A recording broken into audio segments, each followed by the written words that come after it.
चंद्रबाबू नायडू के 18 सांसद के साथ एनडीए छोड़ने की तैयारी में। अब जिस तरह से मोदी से 7 से 8 महीने से चंद्रबाबू नायडू से अनबन चल रही थी। मोदी जी विदेश थे, जिस दिन आने वाले थे उसके एक दिन पहले नारा लोकेश आए थे, भारतीय जनता पार्टी के नेताओं से मिल करके गए। चंद्रबाबू नायडू के 2 साल पूरा हो चुके हैं और 3 साल के लिए उन्हें अपने बेटे नारा लोकेश को सीएम बनाना है। चंद्रबाबू नायडू चाहते हैं कि नारा लोकेश को सीएम बना करके वह केंद्र की राजनीति में आए। उन्होंने 2 मिनिस्ट्री की मांग की थी, या तो आईटी फील्ड उनको दे दिया जाए या इंडस्ट्रियल फील्ड दे दिया जाए।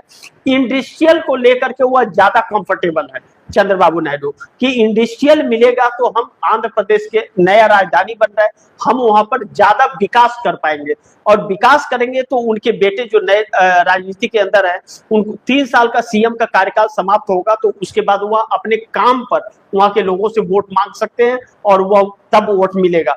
लेकिन इससे साफ इंकार कर दिया गया, 8 महीने से उनकी बातों को नजरअंदाज कर दिया गया।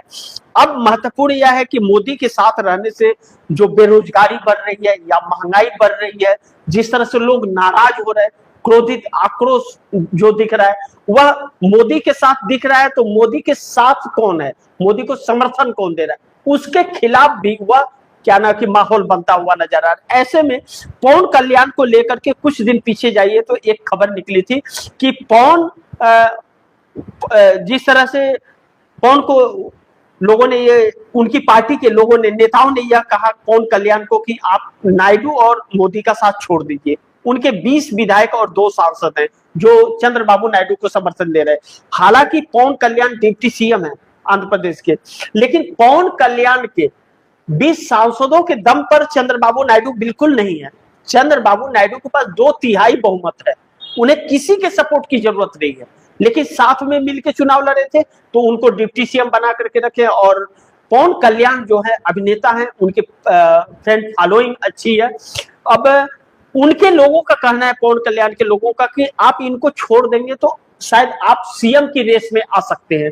जनता आपको, अगर विजय थलापति को जनता चुन सकती है तो आपको भी चुन सकती है, लेकिन आपके सिद्धांत बीजेपी से अलग होने पड़ेंगे। और चंद्रबाबू नायडू बीजेपी को समर्थन दे रहे हैं, आप साथ में पीस रहे हैं क्योंकि बदनाम आप भी हो रहे हैं, क्योंकि सरकार के गलत फैसले से वहां नुकसान हो रहा है तो आपको भी दिक्कत आ रही है। यह सारी चीजें तो प्रेशर है।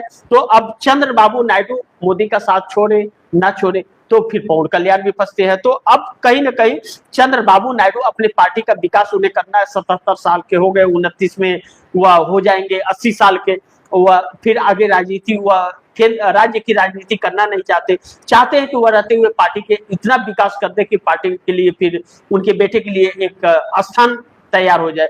तो ऐसे में मोदी के साथ रह करके तो हो नहीं सकता। मोदी और अमित शाह के सामने तो कोई उठने की हिम्मत नहीं कर सकता। वह नीतीश कुमार का क्या हाल किया। तो ऐसे में चंद्रबाबू नायडू, राहुल गांधी अगर ऐसा कर रहे तो कोई ऑप्शन नहीं है। इसका मतलब एनडीए गठबंधन टूटेगा तभी वह चीजें हो सकती है। इंडिया गठबंधन सरकार गिरा सकती है, चाहे मोदी का इस्तीफा करवा सकती है। बिना सरकार गिरे तो एनडीए गठबंधन के लोग नहीं टूटेंगे तो कैसे, तो कौन टूट सकता है। तो यह चंद्रबाबू नायडू कांग्रेस के संपर्क में भी है राहुल गांधी की, क्योंकि तेलंगाना के सीएम रेवंत रेड्डी से बराबर मुलाकात कर रहे हैं, कई सारी बातें इनकी होती रहती है। तो ऐसे में चंद्रबाबू नायडू की भी एक बड़ी तैयारी हो सकती है यहाँ पर, इस बात से भी हम इनकार नहीं कर सकते।